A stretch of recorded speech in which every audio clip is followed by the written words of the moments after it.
السلام علیکم ورحمۃ اللہ وبرکاتہ۔ بسم اللہ الرحمن الرحیم۔ امید ہے کہ آپ سارے ناظرین کرام بخیر و عافیت سے ہوں گے۔ خدا آپ کی طاعت عبادات قبول فرمائے۔ آج کے اس اسلامک کلاس میں خوش آمدید پیش کرتا ہوں۔ ہماری یہ کلاسز آن لائن ہیں۔ اس کی وجہ یہ ہے کہ کرونا وائرس کی بنا پر پوری دنیا میں لاک ڈاؤن ہے۔ آج کے اس کلاس میں ہم اور آپ عدل کے بارے میں جانیں گے کہ عدل سے مراد کیا ہے، ہم خدا کو عادل کیوں مانتے ہیں، اور خدا کی بہت ساری صفات ہیں، رحمان ہے، رحیم ہے، رازق ہے، کریم ہے، حکیم ہے، لیکن اس میں صرف عدل کو کیوں انتخاب کیا، کیوں عدل کو اصول دین کا حصہ مانتے ہیں، اور عدل کے کتنے اقسام ہیں؟ یہ وہ سوالات ہیں جو ہر مکلف انسان اپنے آپ سے پوچھتا ہے۔ عدل اصول دین کا دوسرا رکن ہے۔ عدل کا معنی ماہرین علم کلام فرماتے ہیں کہ عدل دو معنوں میں استعمال ہوتا ہے۔ ایک معنی یہ کہ دوسروں کے حقوق کی رعایت کرنا، یعنی دوسروں کے حق کو ضائع نہیں کرنا، دوسروں کے حق میں مانع قرار نہ پانا۔ دوسرا معنی عدل کا یہ ہے کہ ہر چیز کو اپنی جگہ پہ رکھنا، وضع الشیء فی محلہ، ہر چیز کو اپنی جگہ پہ رکھنے کو کہتے ہیں عدل، جس کی جانب پیغمبر گرامی اسلام کی یہ حدیث اشارہ کر رہی ہے کہ فرماتے ہیں کہ بالعدل قامت السماوات والارض، کہ آسمان اور زمین عدل پر استوار ہے۔ عزیز سامعین، اب جب ہم اور آپ کہتے ہیں کہ خدا عادل ہے تو اس سے کیا مراد ہے؟ کیا خدا بھی ان دونوں معنی میں شامل ہے؟ عدالت یعنی خدا ہم ہر چیز کو اپنی جگہ پہ رکھتا ہے اور کسی کے حق میں ظلم نہیں کرتا، یہ مراد ہے؟ جی ہاں، یہی مراد ہے۔ اس بنا پر علماء کلام عدل الہی کو سمجھانے کے لیے ہم اور آپ کو کچھ مراحل سمجھاتے ہیں۔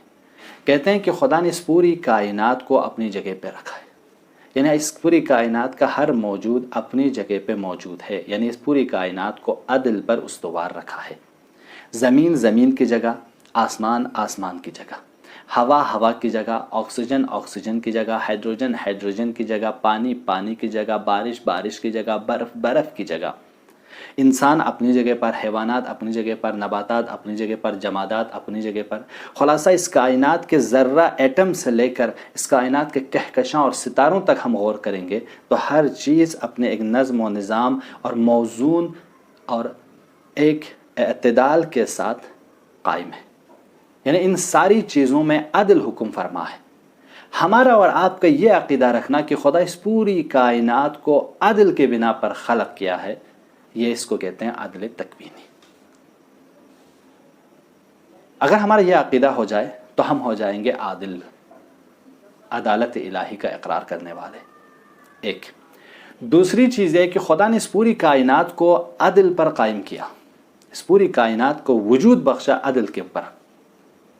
اس کے بعد اس پوری کائنات کو چلانے کے لیے جو قانون وضع کیا اس میں بھی عدل کو ملاحظہ رکھا ہے۔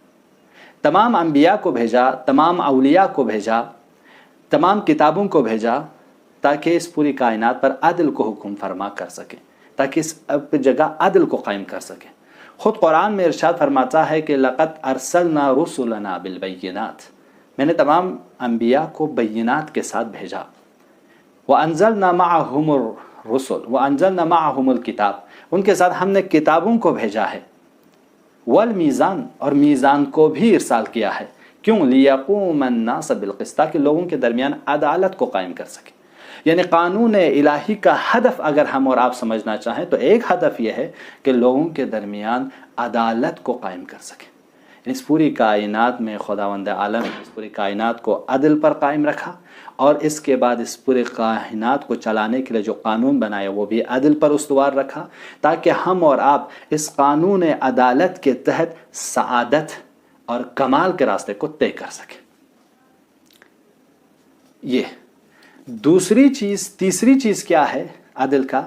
اب جو خدا نے اس پوری کائنات کو عدل پر بنایا، اس پہ جو قانون حاکم کیا وہ بھی عدل پر حاکم ہے، عدالت پر قائم ہے۔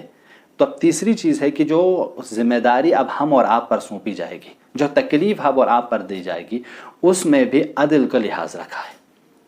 یعنی ہم اور آپ کے طاقت سے بڑھ کر کوئی تکلیف ہم پر نہیں دی ہے، خود خدا کہتا ہے کہ لا یکلف اللہ نفسا الا وسعها، خدا ہر انسان کے استطاعت، کیپیسٹی، کیپیبلٹی کے مطابق کوئی حکم کرتا ہے، کوئی تکلیف اسے، کوئی ذمہ داری اسے آگے دیتی ہے جو اس میں استطاعت ہے اس کے مطابق۔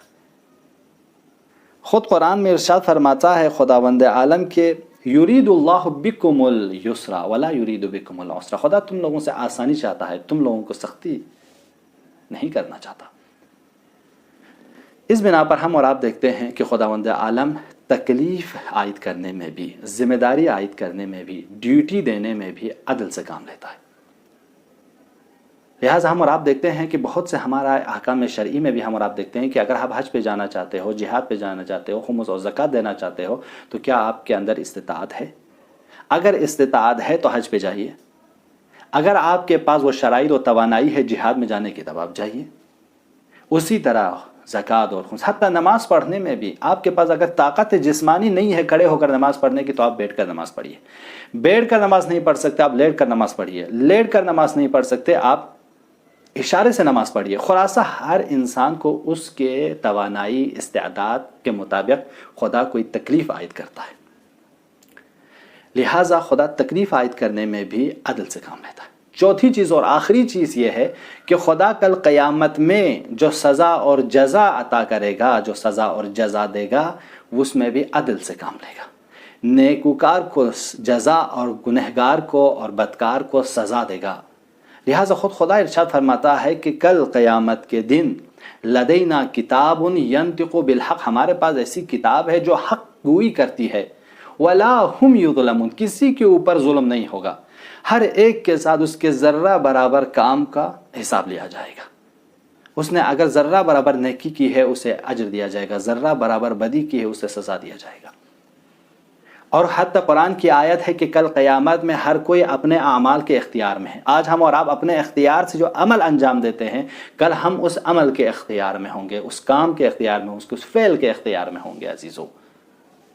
لہٰذا کل قیامت میں بھی خدا کسی کے اوپر ظلم نہیں کرے گا، بلکہ کل قیامت میں بھی خدا عدل کے ساتھ سب کو سزا اور جزا دے گا۔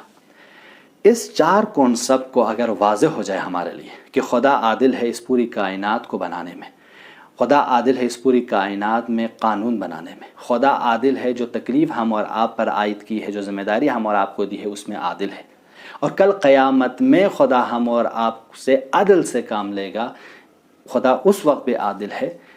اس بنا پر ہم اور آپ کیا رکھتے ہیں؟ اصول دین میں عدل کو رکھے ہوئے، کیونکہ عدل کے زمینہ، عدل کا مفہوم بہت گستردے ہے، اور میں بہت ہی اختصار کے ساتھ آپ لوگوں کی خدمت میں پیش کر رہا ہوں۔ انشاءاللہ امید ہے کہ یہ بھی آپ لوگوں کے سمجھ میں آیا ہو۔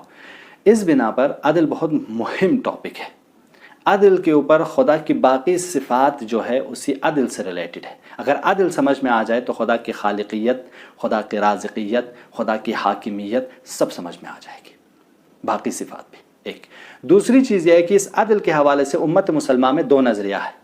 ایک نظریہ اشاعرہ کا ہے جو ابوالحسن اشعری کے پیروکاروں کا ہے۔ وہ لوگ کہتے ہیں کہ خدا کے یہاں عدل اور ظلم کوئی معنی نہیں دیتا، یہ ساری چیزیں خدا کی ملکیت ہے، لہٰذا خدا کل کسی نیک انسان کو جہنم میں لے جائے تو لے جا سکتا ہے، کل گنہگار کو بہشت میں لے جائے تو لے جا سکتا ہے۔ وہاں پہ عدل اور ظلم کوئی معنی نہیں دیتا خدا کے کام کے مد مقابل میں۔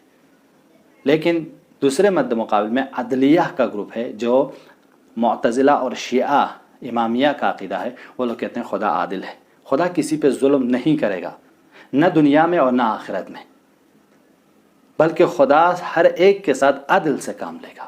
یہ دو نظریات پائے جاتے ہیں۔ یہ مختصر سے گفتگو تھی عدل کے حوالے سے۔ امید ہے کہ آپ لوگوں کو عدل کے مختصر مفہوم سمجھ میں آیا ہو۔ انشاءاللہ عدل کے حوالے سے بہت کچھ سوال کیے جاتے ہیں کہ اگر خدا عادل ہیں تو پھر اس جہاں میں ناقص الخلقات کیوں ہیں، اتفاقات کیوں ہیں، طوفان کیوں ہیں، زلزلہ کیوں ہیں، یہ شرور کیوں ہیں؟ ان سب کے بارے میں عادل کے حوالے سے بہت بحث کی جاتی ہے.